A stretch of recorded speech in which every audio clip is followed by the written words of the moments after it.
She didn't mean to say it out loud. The sentence escaped on a ragged breath as she unlatched the trailer gate and the gray mare inside hit the end of her lead rope with a panic-blind lunge. Sorrel Quinlan caught, braced, slid half a boot length in the clay of the county sale yard, and heard her own voice, small, frayed at the edges, fall between the thud of hooves and the yell of a bystander. "I'm not worth anything," she whispered. A hand closed over the rope just behind the clip. Warm. Steady. The line stopped singing through the ring. The gray's eyes rolled, then steadied, then blinked against the sun. Sorrel registered the hat brim, the sun-brown forearm, the way the stranger did not jerk or crowd but simply gave the horse a wall of calm to lean on. He didn't look at Sorrel first. He looked at the mare. "You've been asked for too much and too fast," he said to the horse, voice low as creek water. "We'll slow it down." He lifted his gaze then, and the world narrowed to the soft, impossible thing he did with his mouth, a smile that wasn't showy at all, that felt like someone setting a mug of coffee within reach after a long night. He offered his free hand to Sorrel as if they were already mid-conversation. As if he had heard the sentence she hadn't meant to say and decided to answer it. "Calder Holt," he said. "Let me help." She hesitated, then put her hand in his. That was all. No sermon. No pity. Just a steadying. "Before we jump back in, tell us where you're from. If this story moves you, please subscribe. Tomorrow, I have a special story for you." The sale yard hummed around them, auctioneer's chant from the barn, slap of tailgates, the metal rattle of panels being dragged across gravel. Someone laughed too loud at a joke that wasn't funny. The gray mare, Juniper, dropped her head a finger's width, smelling the dust at Sorrel's boot toe as if verifying that the ground still existed and would hold. Sorrel could breathe again. "I had her quiet in the trailer," Sorrel said. "Then the truck backfired. Then somebody hollered. Then everything in me went sideways." Calder's thumb pressed the lead rope just so, a lesson wrapped in a kindness. "What you fix in the quiet doesn't have to fall apart in the noise," he said. "It's just different work." "What's her name?" "Juniper," Sorrel said, and realized the word came tender. She had been planning to sell the mare. Planning to step away from her last good thing to pay a debt that was not entirely hers. Planning to leave before anyone could decide she was excess weight and shed her first. Planning, always braced. "Pretty," Calder said. He said it to the horse. Sorrel took her hand back and folded it around itself so she wouldn't try to explain the bruised yellow line of worry that ran below her collarbone and into all the days behind it. People didn't need that. They didn't need her mess. But the man had a working rope hand and horse eyes, and those two truths gave his words leverage, on the mare, and on Sorrel. "You selling or showing?" he asked. "Selling," she said, and swallowed. The word was heavier than it had been in her mouth when she practiced it alone on the road. "Not because she's wrong. Because I can't afford right." He nodded, not arguing. Somewhere a gate slammed and a herd of yearlings trotted past, eyes bright, tails flagged. Calder turned his body a quarter degree to make a little more room for Juniper to see the movement, as if he believed the horse could bear anything that she was allowed to understand. "I've got a place just out past Dry Creek," he said. "We start colts, leg up ranch horses, keep a little remuda for mountain work. We don't buy much at sales, but we do help folk who bring us good ones for the wrong reasons." He glanced at Sorrel without pinning. "Come right out. Let me look at her where it's quiet."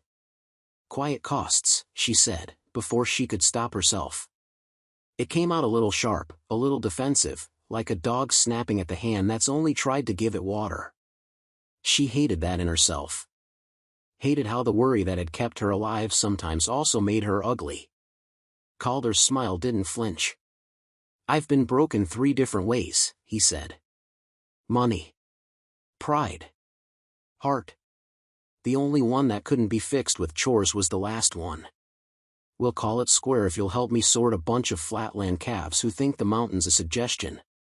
Juniper bumped Sorrel's shoulder with her soft nose then, as if to vote. The movement jostled the thin roll of bills in Sorrel's shirt pocket, the exact sum that would keep Rafe Tolan from calling again today with the soft, wicked voice he used when he was being careful. The exact sum that would not keep him from calling tomorrow. "I can work," Sorrel said. "Any job you point at." She hated the begging sound under it, the proof of mornings spent counting coins with the ferocity of someone bailing with a teacup in a rising river. "I know," he said simply, as if that were the most obvious thing about her.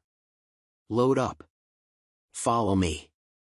The whole place began where the asphalt gave up and the two tracks shouldered into greasewood and sage. The pasture unrolled in grays and pale greens, the mountains shouldering out beyond, holding their old snow like a secret. Sorrel drove slow, watching the bluish dust kicked up by Calder's dually bloom and fade against the day. She had chased tail lights in more states than she could name, up and down highways that had felt like a proving ground. Prove you can leave before they leave you, prove you can pack a life into 9 plastic totes, prove you can change towns and names and the tilt of your chin. A cattle guard shivered the trailer, and then the yard itself spread around her, house with a deep porch, barn, a haystack faced into the prevailing wind, round pens and welded steel and weathered pipe. A dog with one ear up and one down came forward at a trot, stopped 2 feet from the truck door, and squinted as if reading her signature in the dust and road grime on the fender. "Knox," Calder said, stepping down from his cab. "He thinks he's foreman. He isn't wrong." Sorrel climbed down. Knox sniffed her knee and then her hand, then moved to the trailer to poke his head in toward Juniper and breathe his hello. "He'll tell on me if I pretend I know something I don't," Sorrel said before she could seal the words. "Joking, too fast. A tactic." The dog looked back at her, head tilted as if he'd heard past the joke to the need under it. "Good," Calder said. "We like truth here. Even if it's ugly. Maybe especially then. He didn't say you're safe. He didn't say you can stay." Sorrel didn't trust those sentences, even when she wanted to. He just backed the mare out, slow and steady, and let her plant herself and look at the new sky. They put her in a small pen beside the alley. Juniper stood with her neck long and her ears swinging between the water tank and the wind. Sorrel hovered a hand's width from the rail and let the mare pick the rhythm for once, breathing, looking, claiming. "Let's look at you, too," Calder said, and she surprised herself by not flinching. He meant the tack. The way the saddle had been cinched in a hurry because the man at the sale yard had started to wave her forward and Sorrel had felt the old panic open in her stomach like a trapdoor. He meant the way she had wrapped the lead rope wrong without thinking, because when the world shouted she forgot the small things and then the small things bit. She told him, without needing to be asked, about the buckle she'd pawned and the job that had gone sideways and how Rafe smiled with his teeth when he said the word debt like it was a game they were playing instead of the thing that made Sorrel do math in the dark. She said it in 2 sentences, and the shape of it was clear anyway, because people who work outside get to recognize weather without needing the forecast. "Okay," Calder said, the same way he said good when Juniper tried. "You're here. That changes the next hour. We'll worry about the next week when we get to it." He went to the saddle house, came back with a breast collar that had been mended twice and a pad that smelled like sun. The work pulled them into a pocket of quiet. He showed her how he wanted the rope held, and when she held it wrong he didn't look at her like she'd failed the exam. He looked at the rope like it had told a joke and then showed her again. 3 long breaths later, he said, "Ride with me to the high pasture. Calves are walking fence. Cade'll meet us with a mule." "Cade?" "Wheat farmer who'd rather shoe horses," Calder said. "Been here since March. Built himself a good life out of stubbornness and coffee. You'll like him." Sorrel paused. "You just assume that?" Calder put a boot in the stirrup, light and quick as if gravity hadn't been told to hold him. "I assume good people recognize each other," he said over his shoulder. "Prove me right." The day tilted into mountain. They rode, Juniper under Sorrel like a steady thought, the land opening ahead, black rock stripes where old lava had cooled in a hurry, snakeweed hiding covey after covey of quail that exploded like laughter, a wind that combed the grass as if to see if anything was hiding there. Calder rode a roan gelding with a careful, kind trot, reins in one hand, the other lifting to point out a pair of pronghorn on the ridge. Knox shadowed the horses like a good idea. Cade met them where the pasture fence turned up into stone, a big man with wrists like sledgehammers and eyes like he didn't hold anything he couldn't carry. He was leading a long-eared, golden-brown mule that wore a look of tolerant superiority. "You found a hand," Cade said to Calder, taking in Sorrel the way a farrier takes in a new hoof, angle, what's been asked of it? "Good. I'm dying of conversation out here." He touched the brim of his cap to Sorrel. "If he told you I'm agreeable, he's lying. If he told you I'm useful, he's only half lying." Sorrel felt the corner of her mouth lift. "He told me you drink too much coffee." Cade looked heavenward. "Finally. Someone who understands my suffering." They eased into work. Calves had tested wire where a wash had undercut a post, and the top strand sang loose. Calder swung down and handed Sorrel a fencing tool that had been repaired and repainted enough times it had its own history. "Tell me where you learned horses," he said without looking up, as if it were a question about weather, not about the bones beneath her skin. "Everywhere." "Nowhere," Sorrel said. "The wife of a man who ranched outside of Grant's Pass let me work for a bed and a plate when I was 15. The stallion bucked me over a fence 2 days in and then stood with his nose on my boot until the world stopped tilting. I'm good at the little things. The big things scare me, and I don't say so because that scares me more." Calder twisted a splice and grunted softly, not at her confession, but at the way the wire took and then held. "Little things are the big things," he said.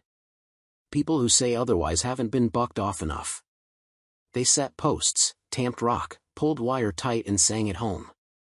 Sorrel's palms slicked, then grew tacky, then found their calluses again, as if the body remembers the work it wants to belong to even if the mind forgot it for a while. By noon, dust and salt dried their shirts. They ate in the shade of a juniper that had witnessed more seasons than any person living, thick, twisted trunk, blueberries like a sky fallen right down to the needles. Cade told a story about a farrier clinic where someone silently unsnapped his lead rope and swapped his mule for a goat while he was explaining balance to a teenager, and Knox did the dog version of laughter, sneezing and snorting and wagging the one ear that insisted on facing east. Sorrel watched the line of fence they'd fixed slice clean to the north, then turn with the mountain. She tried to imagine her life running that straight. She couldn't. People liked to say it was simple: work hard, be decent, and the world would stabilize under your boots. Sorrel had done both, and still somehow she had ended up with Rafe Tolan's number in her phone and that particular flavor of dread living under her ribs. "Tell me about the debt," Calder said, as if he'd watched her stare into the fence line and read what she saw there. Sorrel didn't look down. "If I say it out loud it sounds familiar enough that you'll tell me to leave before evening." "Try me," Calder said. He didn't lace it with pressure. He set it on the table and left it there like bread. "I picked a man who liked me best when I was fractured," she said. "You ever see light through old glass? Looks pretty until you run your hand across it. He liked me that way. I owed some. He made it more. Then he said I could pay it back by being the kind of woman who didn't expect anything. And I tried, God help me.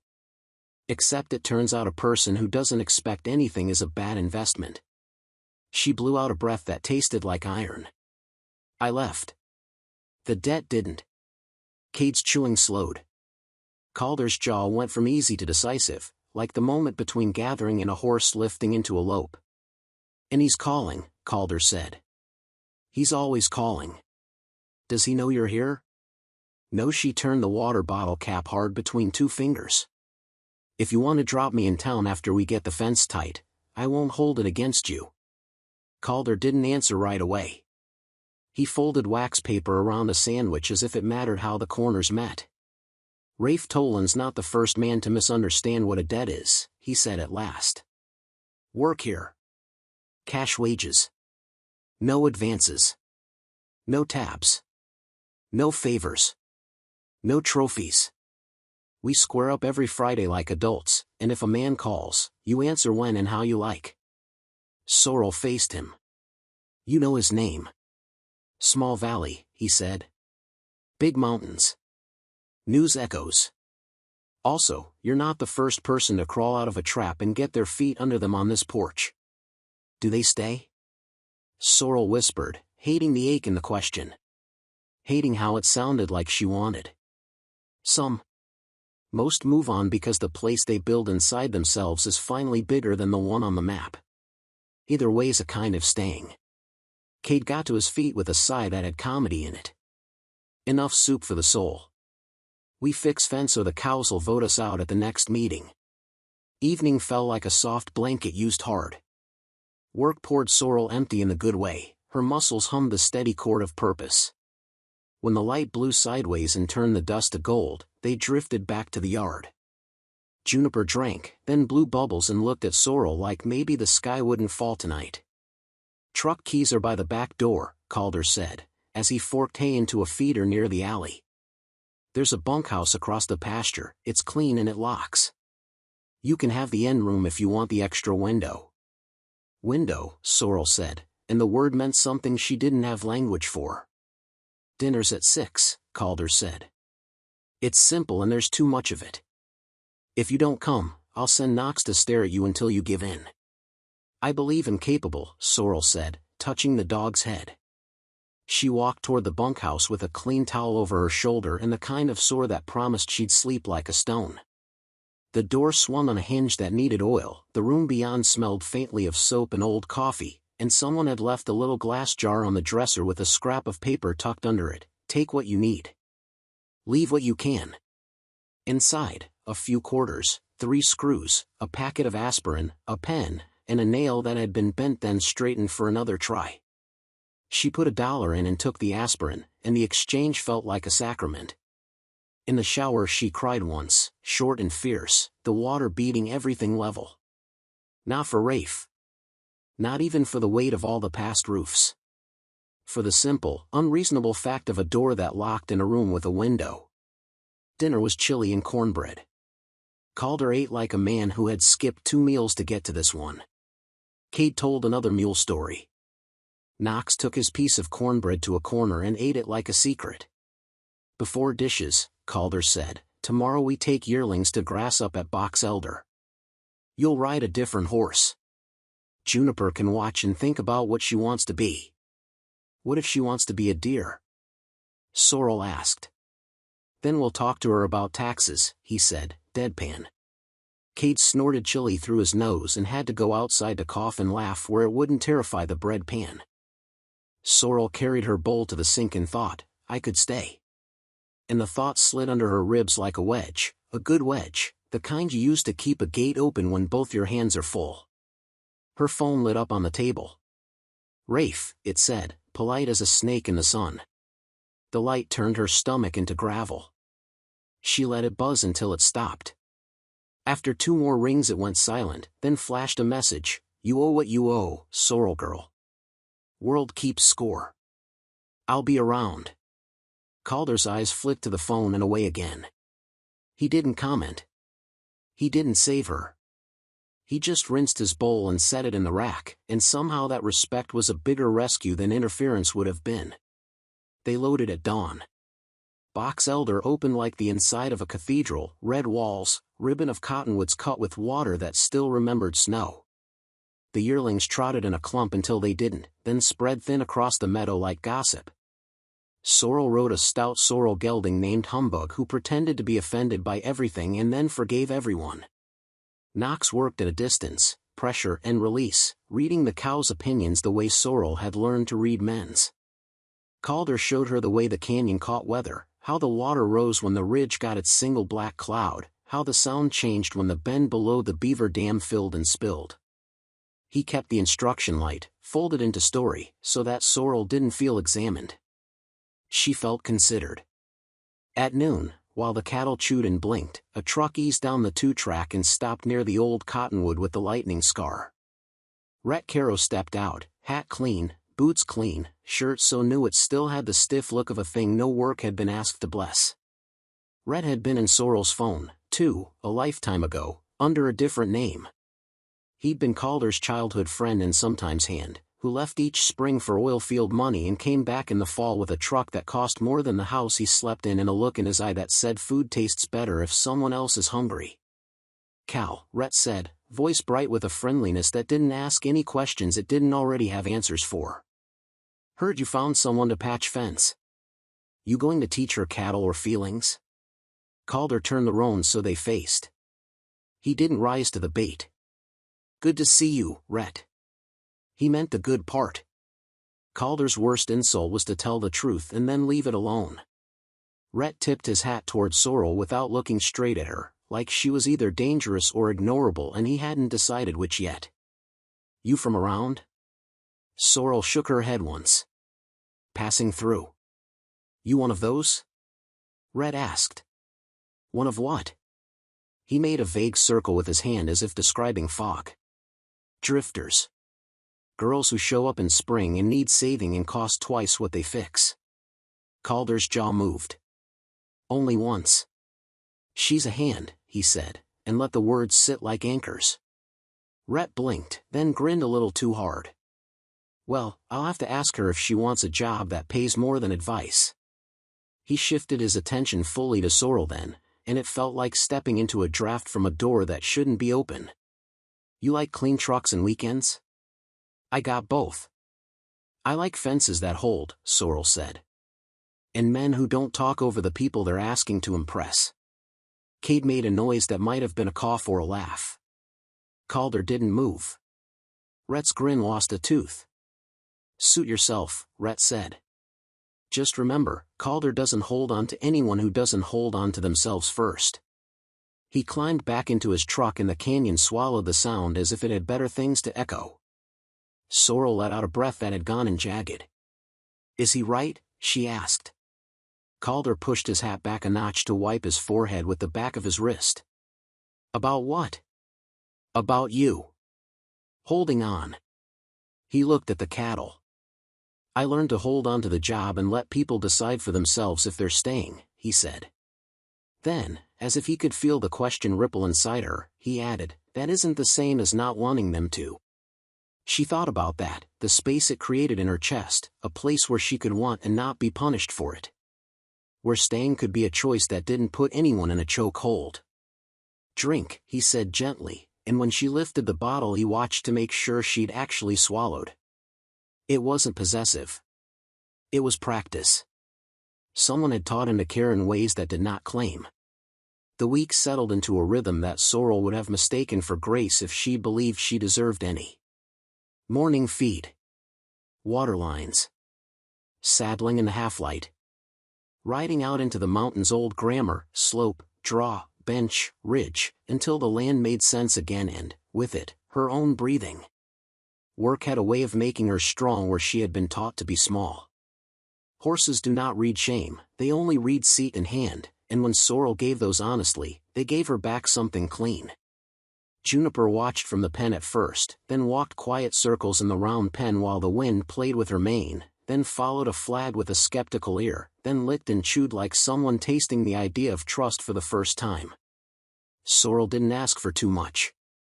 She brought the mare to the edge of new and waited. On Wednesday, a trailer rattled in and stopped by the alley. Cassie Morris, who ran cattle on the state lease across the river, swung down from her driver's seat and landed like a tree deciding where to put its roots. "We got a mare missing," Cassie said without preface. "Blue roan with a star like a spill of paint. Slipped into Box Elder with a band of Mustangs 3 days ago. She's got a foal on her and a halter somebody cut. She's mine. The rest are the government's problem. But I'd as soon nobody got dead trying to sort it." Calder frowned a question. Cassie shrugged. "Neighbor kid thought it was sweet to set her free. He doesn't know the difference between a story and a canyon. I told him the canyon would teach him." "Foal?" Calder asked. "Maybe a week," Cassie said. "Maybe 2. She'll keep it alive if you give her the chance. But the band will drag her where the water is, and she can't make 2 choices at once." Calder's glance slid to Sorrel and away again. She felt the glance like a responsibility. "We'll go up tonight," he said. "Less heat. Less traffic. More room for a bad plan to look like a good one. Cassie nodded. I'll ride the rim and holler if I see any of the BLM boys. Last thing we need is 3 bosses with no plan. She looked at Sorrel, weighty but not unkind. You good at being quiet at the right time? Sorrel nodded. Good, Cassie said. That's the best kind of brave. The day ran toward the canyon like a promise and a dare.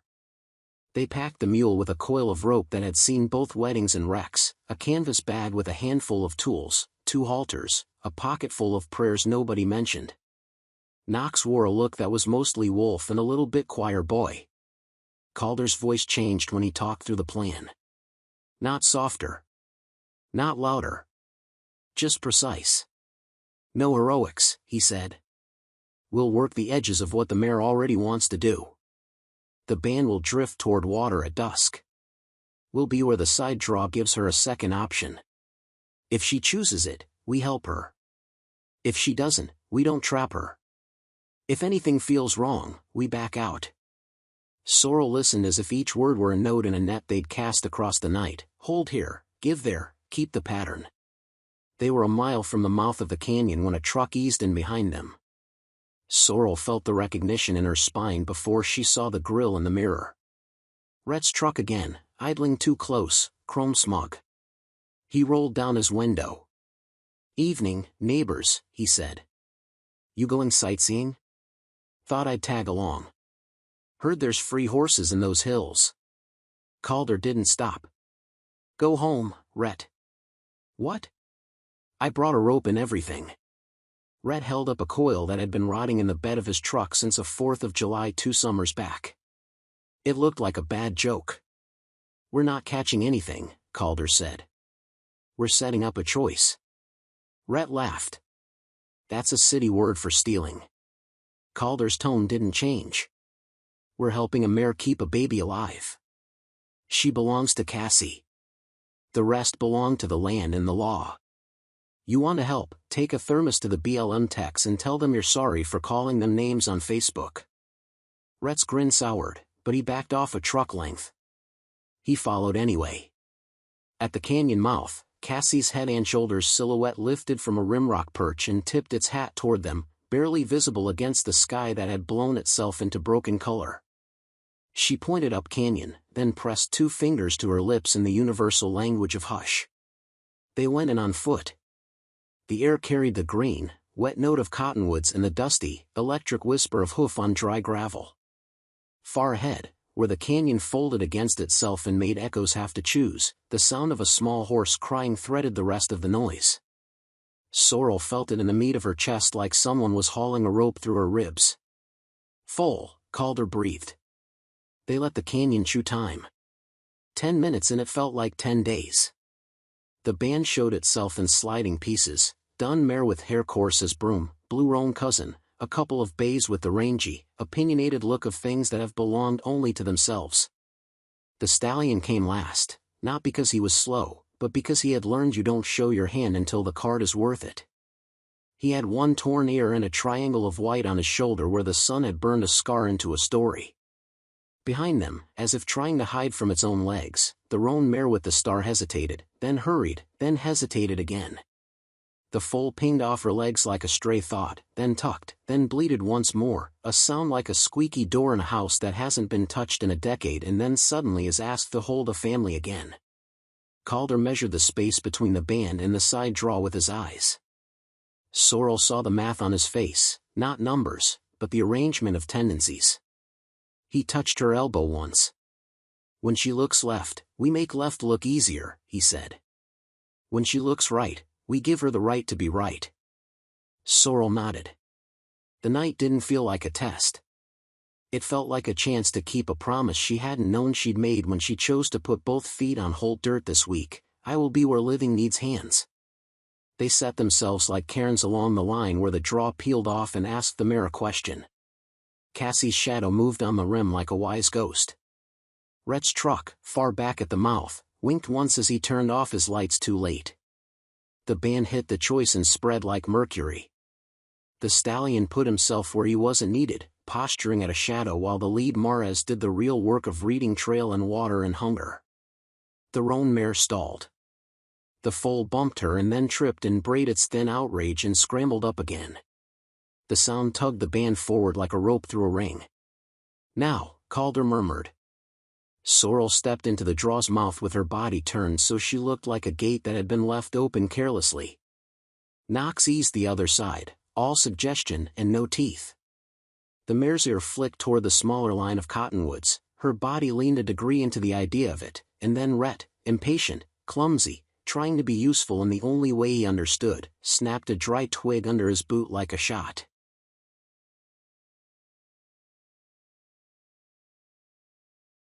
The band concertinaed. The stallion slammed his 2 front feet into the ground with a noise that told the canyon every bad story it had ever heard about men and rope and fences. The roan mare surged right, then checked left, then went neither, caught in a half-second between 2 wrong choices. "Back," Calder said quietly, and they gave ground in a way that looked like they hadn't been there at all. The draw waited. The canyon breathed. The mare looked left again. Sorrel held the picture of left in her body like a prayer you didn't say out loud because that made it smaller. Left. Water in 4 minutes instead of 10.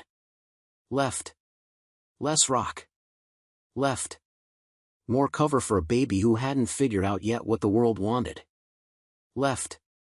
A place where a halter wouldn't snag and a foal wouldn't learn about physics the hard way. The mare took 1 step, then another. The band flowed past her with a liquid lack of sympathy. The stallion made noises that meant later, not now. Sorrel saw it then, the rope burn mark under the mare's jaw, the way her nostrils pinched when she tasted the memory of being dragged toward a trailer while her body still bled from a birth nobody waited for. She was afraid. She moved anyway. Sorrel's throat closed around a yes that felt too fragile for sound. They got them into the draw like you get a joke into a room where grief lives, gently in with respect for the way a thing can be 2 things at once. Knox ghosted the stallion's shoulder with just enough interest to make him argue elsewhere. Cassie's hat brim appeared on the rim like a benediction. Rhett, forgiven because there wasn't time not to, stood perfectly still because Calder's hand had closed around his wrist with a pressure that meant stop or be stopped. The foal stumbled again, found a hole, and dropped. Its front feet scrabbled at a shelf of slick clay and found nothing. The mare wheeled with the fury of every mother that ever fought physics and lost and tried again anyway. She pawed. She slid. She struck. The foal cried and tried to stand and banged its knees against a truth that would not move. Sorrel moved before she could decide to. Her body made the math. She slid on her butt to the edge, dropped to the shelf where the foal had gone, and felt the clay cold through her jeans as it sucked at her like a mouth. She put her hand on the foal's breastbone, tiny, hard, hummingbird fast, and felt life like a drum. She looked up. The mare's feet were thunder above her head. "Easy," Sorrel said, the word a bridge she hoped would hold. "Easy, Mama. I'm here." Calder's voice was behind her.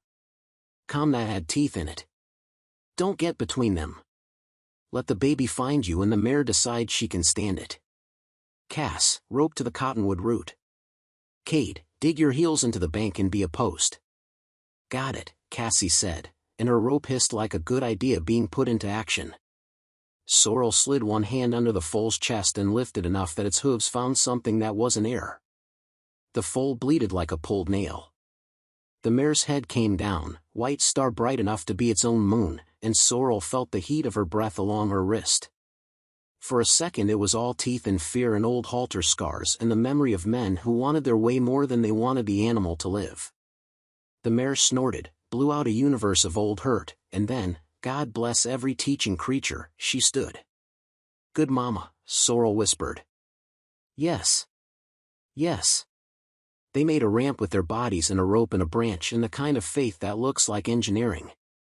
The foal slid and scrambled and slid again and then popped onto the bank in a sudden, miraculous indignation.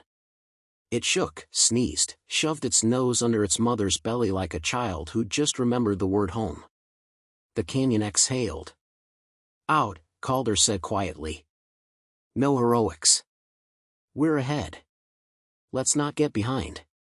They backed away until the draw had swallowed their shapes and left the mare and baby alone with their decision to live.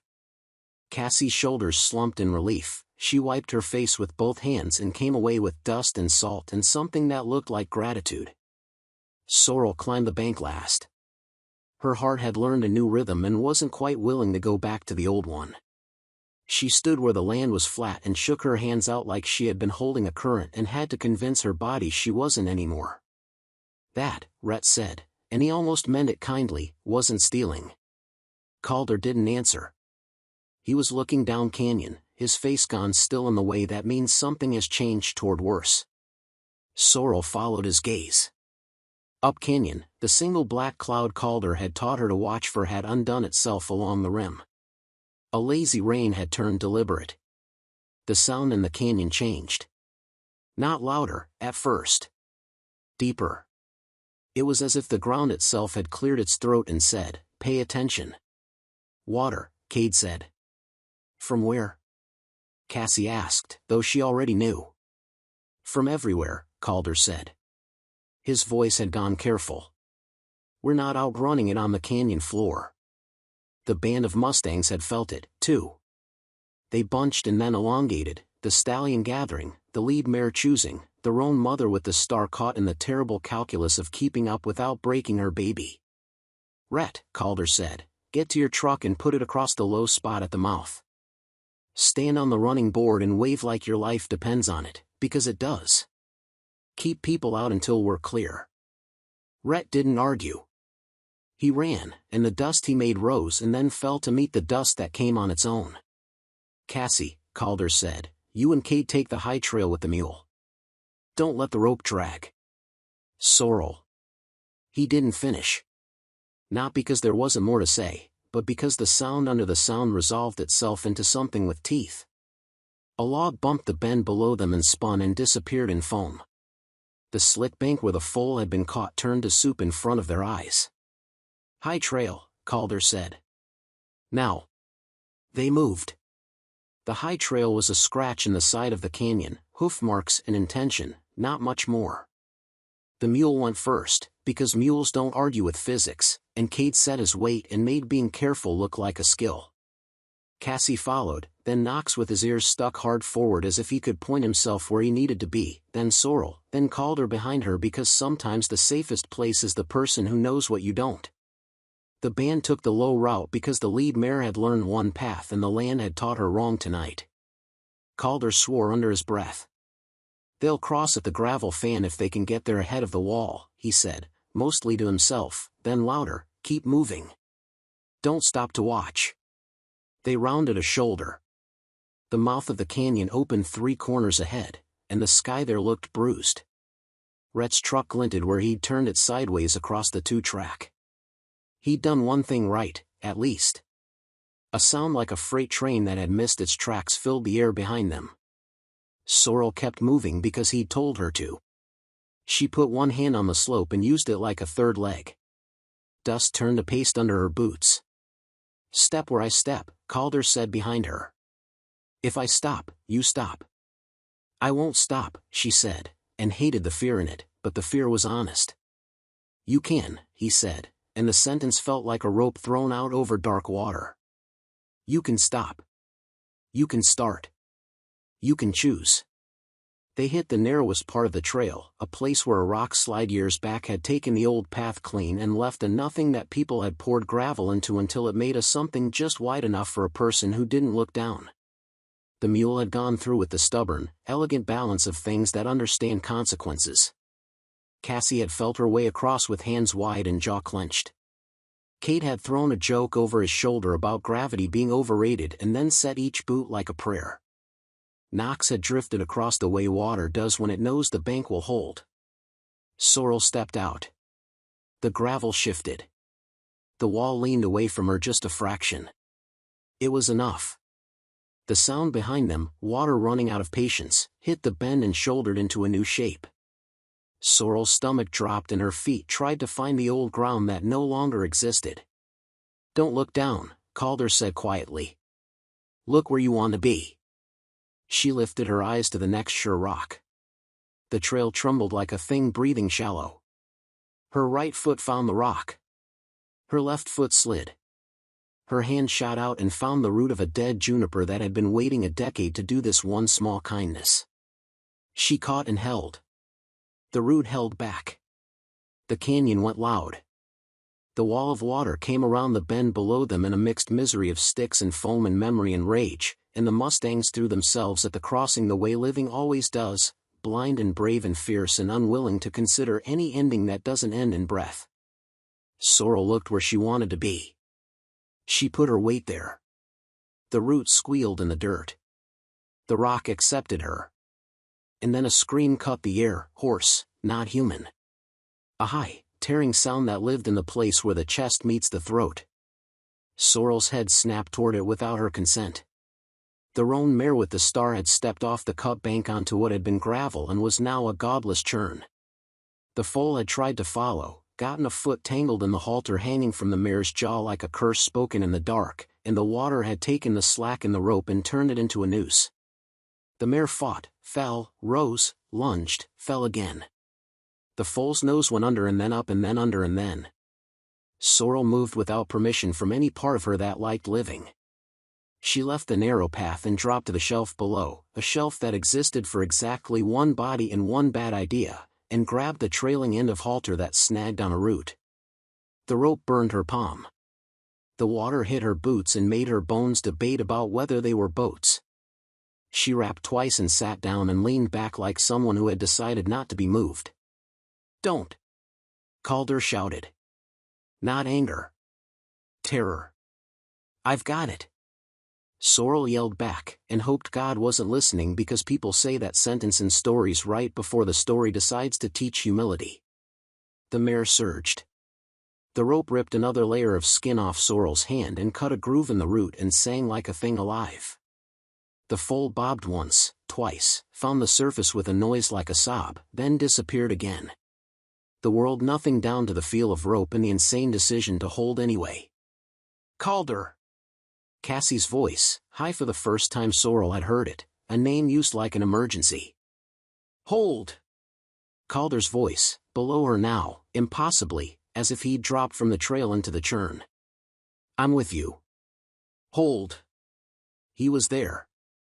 3 feet to her left, on the slick face of a rock that had no business having boots on it, braced with a line of muscle from jaw to heel like a cable had been strung through him. He got a loop around the mare's neck below the halter and leaned, body a lever, physics borrowed and paid for later. "On 3, he said. "We give the foal slack." 1. The root cracked. 2.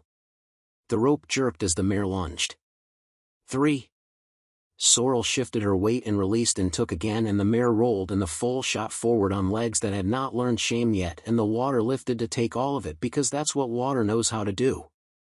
And the shelf tore out from under Sorrel and the root came away in her hand and her body went light and her boots lost the argument with the world, and she saw Calder's eyes go wide in a way she hadn't seen yet, as if something he believed about how the world worked had just been revised, and then the black water rose up and took her. The water didn't feel like water. It felt like a wall trying to learn her name and shove it through a keyhole. Sorrel folded around the hit, mouth clamped, lungs burning with the urge to mistake flood for air. The world turned bruise dark, then green, then sand yellow as the current pitched her into gravel and rolled her back out like she was nothing but a root stub. This story took us a long time. If you like it, subscribe. Now, back to the story. Something hard struck her shin. The second hit found her shoulder and rang her bones like a bell. Sorrel clawed for up and caught only sideways, up had lost interest and left. The canyon became a noise she couldn't parse, water inside the ears, water in the eyes, water in the mouth where breath used to live. "Look where you want to be," Calder had said. She shut her eyes and pictured light. Not some vague saint light. Porch light. The square of the bunkhouse window at night, dusty glass, moths batting their soft ignorance against what they believed was sky. She pictured Juniper's eye reflecting the yard. She pictured Knox's ridiculous one-up ear. Her hands found something that wasn't moving, a snagged branch, a stick jammed in rock like a handle someone had left exactly here for exactly this. The flood tried to have a conversation about letting go. Sorrel ignored it, hauled, found a pocket where the water backed off to breathe, and stuck her face into air. She didn't waste it on a scream. She used it to fill. "Hold!" Calder's voice. Closer than it had any right to be. "I've got the mare, Sorrel, look at me." She looked. He was there in the wreck, a shape cut from the same stubborn as the canyon, braced in a V of rock with a line around his waist that Cassie had snubbed to a cottonwood root above. The roan mare blew steam in terror 2 body lengths downstream, the foal plastered to her side like a second, faster heart. "Left," he called. "There's a shelf. Feel with your feet. Don't fight the middle. Don't fight the middle." It sounded like a sermon and a mistake. She went left anyway, because sometimes the only thing that matters is who told you where to put your foot. Her boot hit something solid and slid and hit again and held. She moved when the water moved, not against it, and the fight turned into a negotiation. Cassie's rope hummed. Kate's curse floated down in pieces, carried by the spray. Somewhere ahead, Rhett's truck engine revved and died and revved again, the sound threadbare with nerves. Calder reached and missed and reached and found. His grip was a clamp just above her wrist, skin on skin, no pretty in it, only physics and decision. He didn't yank, he matched the flood's rhythm and took inches the way fence wire takes when you've got the tension right. Sorrel set her jaw and gave him those inches, elbow, shoulder, ribs, until her hips cleared the ledge and she sprawled onto rock, coughing up flood and daylight. "Can you move?" he asked, breath sawed thin in his throat. She nodded, then remembered nodding required neck muscles she'd left somewhere under the last wave. "Yes." "Good," he said. He sounded like a man talking to a colt that had just decided not to jump the fence into the highway. "We go together." "On 3. "On your 3, she rasped. He grinned once, fast, like a flash of white rock and sage. 1. They hauled. The flood reached for her boots in a last cheap grab. She kicked free and kept going, all fours and ugly, until the ledge turned into dirt and the dirt into trail and the trail into a patch of weeds that didn't care who they held as long as they got to hold something. Cassie's hat brim appeared above, bent, then straightened. "Foal's up," she called. "Mare's mad. World's still turning." Kate offered a hand that felt like a post hammered deep. "If you could avoid recreational swimming next time, my heart would be obliged." Sorrel tried to thank him and coughed instead. The cough shook the decisions out of her pockets. She put them back in one by one, stand, breathe, live. They gained the high cut just as the worst of the water shouldered past below, taking half a cottonwood, 3 fence posts, and all the easy endings with it. Up canyon, the Mustangs packed themselves against the slope, then broke and streamed over a hogback in a ribbon that looked like it had been spilled from an old paint can, duns and bays and that blue roan mother with a star who pointed her baby toward later and made later happen. They made the mouth as the flood fanned itself into a wide, shallow argument with the flat. Rhett stood on his running board like a man in a parade he hadn't been invited to, arms windmilling, face white and stubborn. He hooped when he saw them and then got quiet because Calder's face said now wasn't the time for noise. They didn't talk until the canyon gave the next mile back. Then words came in trickles. "You okay?" Calder asked, not looking at her, because looking his weight and he wasn't about to hang it on her when she was still picking gravel out of the shakes. Sorrel flexed her hand. Skin was missing in the line where Rope had argued with her, but it was a clean absence, the kind that would fill with work and become tougher. "Yes," she added, because she'd earned the right to say what was also true, and no. "Fair," he said. "No is honest." "Yes gets you home." Cassie swung down out of the rocks, eyes searching the band above as if she could will account to come right. "I'll owe you until the grass grows back where we scuffed it," she said roughly. "You brought a baby into another day. That's a ledger I can live with." She looked at Sorrel's hands and didn't fuss. "We'll clean it when we're flat." Rhett cleared his throat with a sound that had too much pride in it for the day. "You're welcome." Calder looked at him then. Not angry. Not anything easy. "Thank you for blocking the road." Rhett's mouth twitched. He had wanted a brighter reaction. Instead he got right-sized, and it sat wrong in him.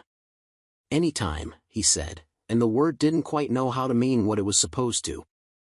Back at the Holt place the evening slid in with the medicinal smell of iodine and the soft protest of a kettle lid. Cassie cleaned Sorrel's rope burns with a gentleness that had calluses in it. Cade wrapped gauze like a man who'd translated grief into competence and never looked back.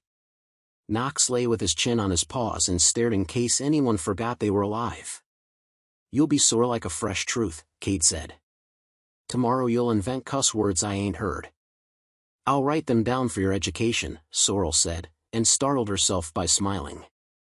It made her mouth ache in a way that reminded her she hadn't used it for that enough.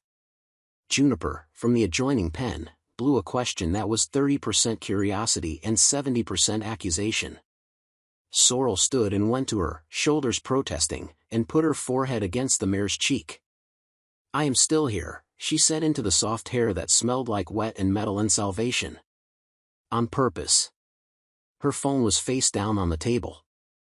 The rig wanted her to pick it up just so it could light and become gravity. She left it. Calder noticed, then made a show of not noticing, which was the right kind of noticing. After dinner, the porch took them like a gentle pocket. The mountains had put on their night blue and the yard smell leaned toward alfalfa and cool dust. The stars came out in their usual order, which counted for more than it should have. "What you did," Calder said after a while, "was the good kind of stupid." Sorrel let the sentence live between them. "It felt like not thinking. Like my body knew a thing before my head had time to ask if it was allowed. That's what brave is most days," he said. "Old knowing showing up on time." He rubbed his shoulder once, a gesture that admitted to the flood's tax without handing it the right to collect again. "You don't owe me for the pull. We were already even." She looked at his hands, the rope scars under the fresh flood scrapes. "You act like people paying you back would be an insult." "Sometimes it is," he said. "When what's being paid for is being human." Sorrel wanted to say thank you for not making the rescue a debt, not a thing I'll owe the rest of my life. Instead she said, "You're a strange cowboy." He smiled.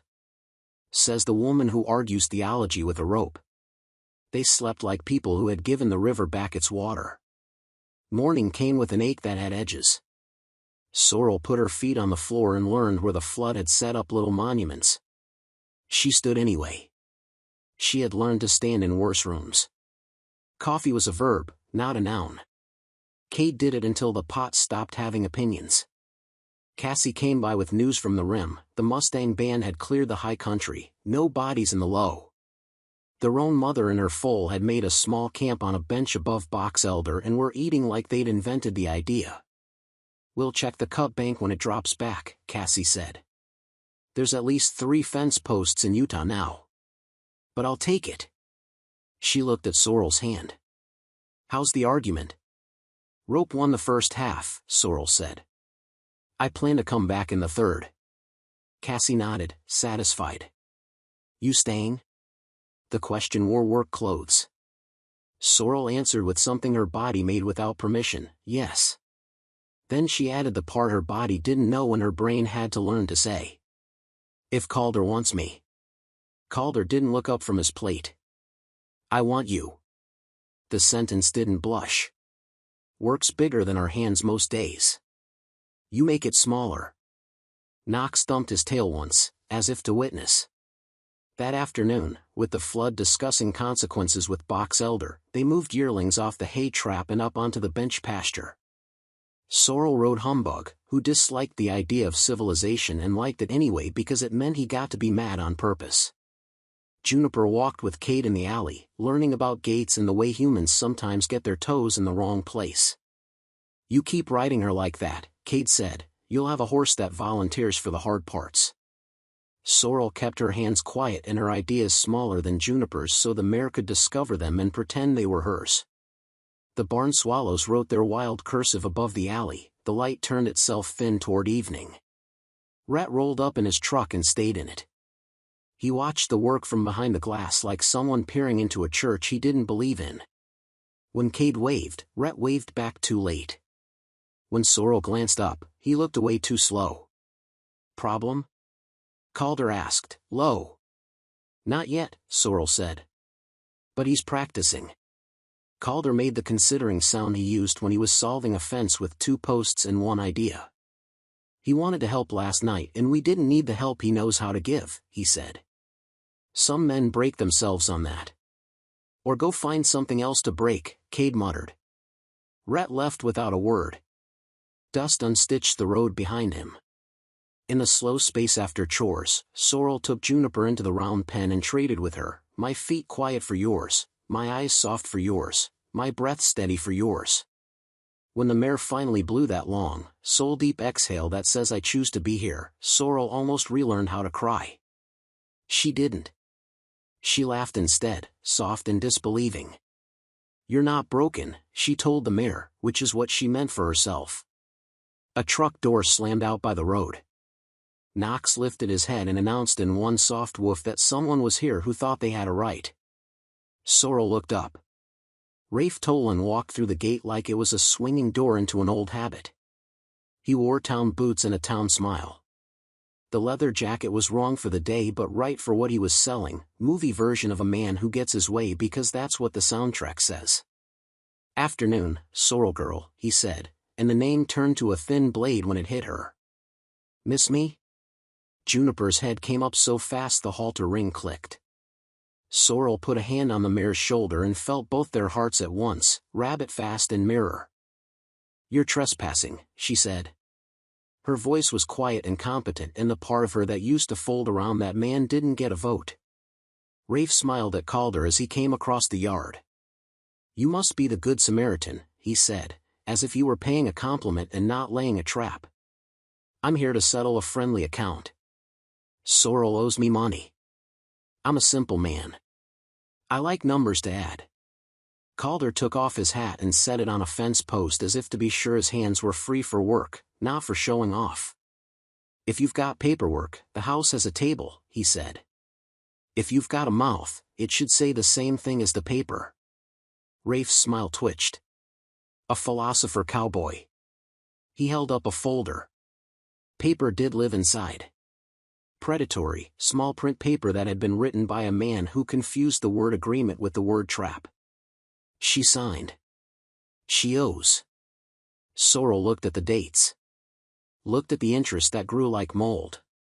Looked at the signature that was hers and also not, because the version of herself that had signed it had believed violence only lived in raised hands. Calder didn't touch the folder. We pay cash for work done on Fridays, he said. If you want something else, take it to court. Rafe's eyes went cold fast. Courts cost money. I prefer local solutions. He let his gaze slide to Juniper, then to the trailer, then to the barn where the new red stack of hay looked like it could tempt a thief who wanted to pretend theft was math. Collateral, he said, gently. The contract says I can tag collateral until the balance is sober. That paper's not a deed to my yard, Calder said. The sentence had a bright edge. And she's not your property. Rafe sked. You make a cute pair. But cute doesn't pay notes. Cade walked up then and took the folder from Rafe's hand like he was lifting a dead snake by the tail. He read the first page, snorted, and read the second. This would make a buzzard sick, he said. You should be ashamed. I'm not built for shame, Rafe said pleasantly. I'm built for winning. Wrong barn, Cassie said from the porch. She had come as far as the shade required. We don't keep it here. Rafe smiled with his eyes, which is a thing snakes would do if they had eyes for smiling. You've got until Monday, Sorrel girl. Noon. Cash. Or I start tagging, horse, truck, tack, whatever runs slower than me. He leaned his elbows on the top rail of the round pen and looked at Juniper as if measuring. Pretty critter. Shame to see her go to someone who doesn't say please. Sorrel stepped between him and the mare. It was not even a decision. Don't, she said. He straightened, hands raised, a showman pretending to be harmless. Monday, he repeated. I'm a generous man. Be a gone one, Cade suggested. Rafe laughed, careless as coins tossed into a bar top, and went. The dust he made tasted like the past. Silence took the yard. The sort with ribs. Calder picked up his hat, put it on, and let out a breath you could have used to uncrease a map. "You don't owe me a plan," he said to Sorrel. "I won't make your choices for you. But I won't let him make them, either." "I can work the balance," Sorrel said. "I can stack shifts on shifts. I can sell the trailer and sleep in the tack room inn." "No," Calder said it quiet as a gate chain laid down right. "Not like that. Not the way he wants you to pay, by getting small. If you pay, you do it by getting bigger." Cassie leaned in the porch doorway, arms crossed. "Rafe's not the first man to call a shackle a handshake. We'll talk to the sheriff. We'll talk to the woman at legal aid who wanted a ranch job before she married a lawyer. We'll talk to the bank that hates him. Monday is 3 days. A lot of good trouble fits into 3 days." Cade cracked his knuckles. "Also, I have an auction this weekend. I can buy a thing to sell a thing to buy another thing. Math can be on our side if we put boots on it." Sorrel swallowed. "I am so tired of being a problem people solve." Calder met her eyes. "Then don't be. Be a person who solves. We don't carry you. We carry with you." He flicked his gaze at Juniper. "Start her in the big pen tomorrow. We'll have something to sell that isn't your soul." The relief that tried to rise in Sorrel's chest hesitated at the old trapdoor. She reached up and closed the trapdoor herself. "Okay," she said. "I can be bigger." The next 2 days cracked open like walnuts under a good hammer. Morning, chores, water, salt. Midday, Juniper in the big pen, Flad whispering, Sorrel's breath and metronome, the mare stepping under herself like a thought finishing. Afternoon, Cade and Calder strip and rebuild a feed wagon Cassie wanted gone, turn it into something a neighbor will trade hay for. Evening, Cassie on the phone with a woman who used to harass calves and now harass predatory lenders for sport. Rhett came by and stayed too long and departed too late. He watched Sorrel work Juniper with a face that couldn't decide whether to be impressed or owed. In the night, Sorrel saw his taillights pause at the end of the lane as if he couldn't remember which way town was. On Sunday, they hauled 2 cull cows to the sale to make cash liquid. Sorrel stood by the ring and watched the auctioneer pour numbers over heads like rain. She felt their thinness, their thickness. Money was a story written on paper and in the way men held their shoulders. Some stories were honest. Some were Rafe. She didn't see Red at the sale, which almost made her feel better until she realized she had been looking for him. They got home past dark. The yard smelled like cut hay and oil and the kind of heat that keeps its opinions from morning. Sorrel went to the bunkhouse and found the sheet of paper on the dresser where the jar sat. "Take what you need. Leave what you can." Someone had added a line, "Ask for help when you should." She sat on the bed and didn't cry again. She looked at her hands and the new rope callus that had started to grow under the burn, and she felt bigger in exactly the way Calder had meant. There is a size only work can give you. It fits under the skin and over the old names you were called, and it doesn't ask permission. Her phone buzzed. A number she didn't know. She almost let it pass. Answered.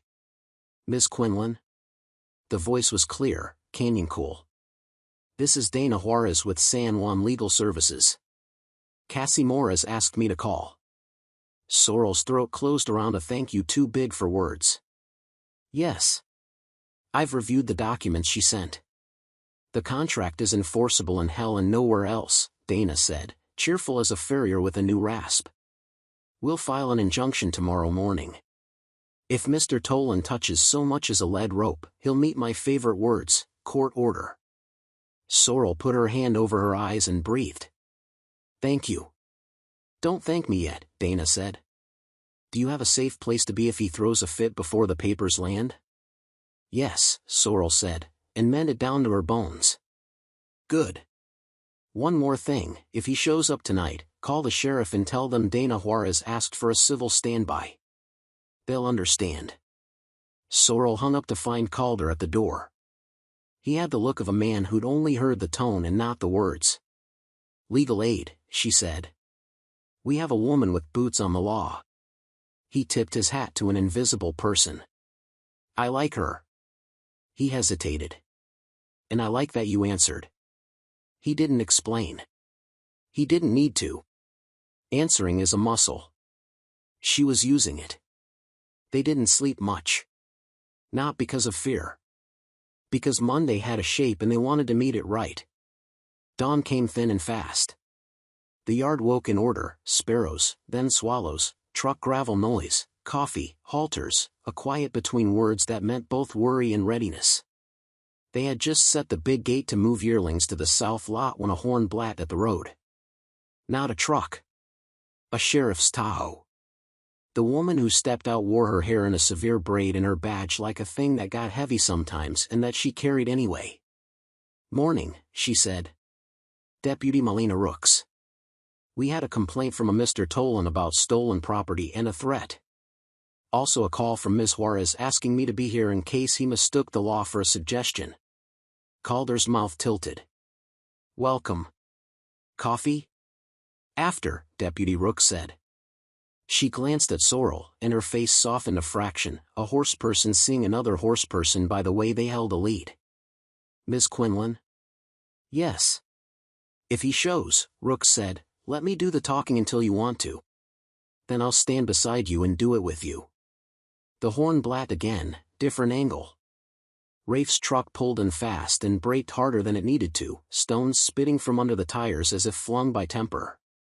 2 men rode with him, one small and jittery, one thick and bored. Rafe stepped down smiling, which is something wolves would do if they saw a camera. "Ah. Law," he said. "How convenient." "Good morning, Mr. Tolan," Deputy Rooks said, the voice of a person who did not get paid by the smile. "We're here to keep this civil." "I'm here for what's mine," Rafe said, and held up the folder like a flag. He looked at Sorrel. "Noon, Sorrel girl. You bring me what you owe?" "I brought the law," Sorrel said, and the word didn't snag in her throat. "And my name." She could feel Calder like a fence post at her shoulder, there, not holding, exactly, just being the thing you can lean a gate on and trust it won't fold. "Cute," Rafe said. "Deputy, I have a contract that allows me to tag collateral." He let his eyes slide to Juniper's pen again. "Your contract allows you to file suit," Deputy Rooks said. "What it allows you to tag is nothing. There's a temporary restraining order pending. You'll be served at your address of record." Rafe laughed. "Pending isn't paper, Deputy." "It is today," a new voice said from the driveway. Dana Juarez, boots dusty, skirt wrinkled from a car seat that had not been upholstered to accommodate justice, walked up with a man in a denim shirt who had court stamped all over his face no matter how he tried to look like a rancher. "Mr. Tolan, you've been served." The denim shirt man handed Rafe a packet. Rafe took it like a man takes a rattlesnake to prove he isn't scared and then discovers exactly what fear weighs. He flipped the first page, then the second, and his jaw went tight. "You think this changes math?" he asked Sorrel, soft now. "Not a show. Something like real. You think paper fixes your kind?" "My kind?" Sorrel asked. The old trapdoor tried to open. She kept it shut with both hands. "What kind is that?" "Women who stop owing men what men tell them they owe." Rafe's smile slipped off his face for the first time since she'd met him, months and a lifetime ago. "You talk bigger than you are," he said. "I got bigger," she said. "You don't get a vote." His eyes flicked to Calder. "You think you made her brave? She'll cost you more than she's worth." Calder's answer was so plain it felt like a gate swinging true. Nothing worth having is measured in cost. For a second, something human moved under Rafe's skin, hurt, maybe. Then it vanished and left the slick underneath. He folded the papers. "This isn't over," he said, "because men like him think the world owes them reprises." "It is for today," Deputy Rooks said. "Leave." Rafe did, in a spray of gravel that didn't impress the road at all. The small man in the passenger seat looked back with eyes that didn't know who to fear. The thick man didn't look back at all, which was somehow worse. Dana shook Sorrel's hand. "You're good," she said, succinct. "Call me if he breathes near you." "Thank you," Sorrel said, and the words tasted like food. Dana's mouth tilted. "I like people who answer their phones when I can help and ignore them when fools call. You're learning." She left, a small dust of competence drifting behind her like sage pollen. The yard exhaled. Juniper sneezed, a violent punctuation mark. Knox rolled in the grass as if to demonstrate joy so no one forgot how. Calder tipped his hat back. "Breakfast got cold," he said. "We'll make more." Sorrel stood in the doorway and felt the size of herself like a new saddle. Strange. Right. A little squeak where leather hadn't learned yet. Calder turned to go inside, then paused. "Will you come into town tonight?" he asked, more formal than he needed to be. "Cassie's got a vet friend playing fiddle at the Legion. They claim it's for charity. It's possible they just like fiddles." She blinked. "Is that a date?" He opened his hands. The gesture held nothing and offered everything. It's two people hearing something good at the same time. She looked at Juniper. The mare was napping, lower lip sagging, completely unafraid of tomorrow. "Okay," Sorrel said. "It's that." The Legion Hall smelled like floor wax and old stories. The fiddle said what words couldn't and what work was too honest to try. Cade danced with a woman who had hands like she'd held 1,000 reins. Cassie sang harmony low and true and pretended she didn't. Calder stood beside Sorrel like he was a fence she could lean on if she wanted and not if she didn't. Rhett came in late and left early. He didn't look at them. He looked at the floor. The room did that thing rooms do when they know someone is carrying a quiet that could be trouble. It gave him space and didn't give him a chair. On the way out, under the yellow lamp that had seen more smokes than moons, Sorrel said, "When I said I wasn't worth anything, at the sale, I meant it. Not as poetry. As math. That's what he made of me." Calder turned the key in the truck and didn't start it. The knight leaned in to listen. "I heard you," he said. "And I decided not to let that be the last sentence you got to say about yourself." She stared out at the empty lot where somebody's old Ford held the last heat of the day like a secret. "You can't decide that for me." "I didn't," he said. "I decided to stand next to you while you decided." He started the truck. The engine's hum filled the space where any answer she could have given would have been smaller than what she felt. She put her hand on his arm and let it be the answer. They came home to a yard that looked like it always did at night, quiet and huge and content with itself. The stars pinned the sky where it tried to slip. The porch light made its square on the dirt. Sorrel wanted to bottle the moment and drink from it when morning came with new work and old men. She didn't see the note until she stepped into the bunkhouse. It lay on the dresser where the jar lived, folded once, no name. Inside, ink like a man who'd learned to write on bouncing dashboards. Sorrel. He's going to take the mare. Tonight. I'm sorry. R. The room tilted and then righted. She walked back out into the yard and put the paper in Calder's hand. He read it once. Twice. His jaw set. "We'll move Juniper to the stone pen," he said. "Locks are better." "Cade." "I'm on it," Cade said. He moved like a big man can move when he has remembered why he has a body. Cassie appeared in a doorway like a weapon that had been hung with care and now wanted use. "I'll call Rooks," she said. "Wait," Sorrel said. The word surprised her as much as it did them. If Rhett wrote this and didn't sign it with his whole name, he's already in a fight with himself. If we come down on him like a barn, he'll jump to the wrong side. "You want to save him while he's trying to hand you to a wolf?" Cassie asked, not unkind. "No," Sorrel said. "I want to give him one chance to walk to the right side first." She lifted her chin because the old trapdoor had rattled in the wind of her own nerve and she needed to know it would hold. "And I don't want Rafe to run because we called too soon." Calder studied her face like a map. Okay, he said. We do it your way. They moved Juniper. The stone pen had walls a flood couldn't bother and a gate that had once held a bull until the bull learned humility. Knox lay with his chin on Sorrel's boot and watched the night write possibilities on itself. Midnight stretched. The yard breathed. The cottonwoods bumped a soft hand against each other in the mild wind, leaf talking to leaf. Sorrel's stomach pulled tight and then eased and then pulled tight again. Waiting is work, and it pays late.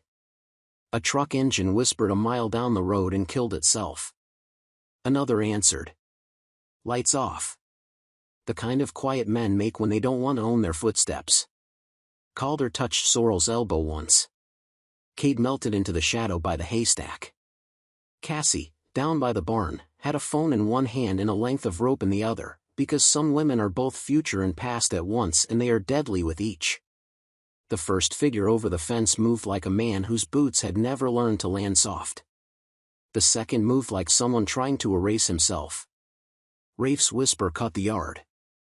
Knock the chain. Don't spook the horse. The small man fumbled with the lock. It clicked once. Twice. The sound was obscene as laughter at a funeral. Now, Calder breathed. Knox growled low, the sound a warning bell for men and gods. Calder hit the yard with the kind of speed quiet men keep in reserve. Cade stepped out of the dark holding a flashlight like judgment. Cassie's phone lit Rafe's face and made him look like the man you meet when you open the wrong door in a bad dream. Evening, Deputy Rooks said from behind them, voice amplified by the Tahoe's speaker as its headlights snapped on. Hands where I can see them. Rafe froze, then turned slow, then smiled, soft as rotten fruit. Evening, Deputy. We were out for a walk. With a bolt cutter? Cassie asked. It's a free country, Rafe said. It's also one with laws, Rooks said. Turn around. The small man bolted.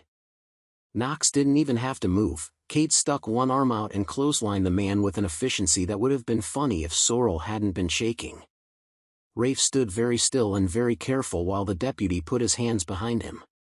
This is a mistake, he murmured. I have rights. You do, Rooks said. You're exercising exactly one of them right now. The right to remain silent would be a good second. He laughed then, and the sound had lost any charm it once pretended. He looked at Sorrel over his shoulder as Rooks walked him toward the Tahoe. You think this ends here? You think good people win because they stand in yards together at midnight? Yes, Sorrel said, surprising herself at how steady her voice was. Maybe not fast. But yes. He shook his head. You're still small, he said softly. You just got on a taller horse. Rooks put him in the back of the Tahoe and shut the door on whatever else he thought he had left to say. The yard unclenched a fraction. Calder's hand found Sorrel's for one heartbeat and then let it go because he was the kind of man who believed what was held is best when it's chosen. Rhett stepped out of the dark then, from the hard shadow cast by the hay shed. He looked like a boy who had tried to steal a cookie and found a bear. I left the note, he said. I didn't know who to be. Start with honest, Cade said. Move to useful. I told him, Rhett began, then stopped. No.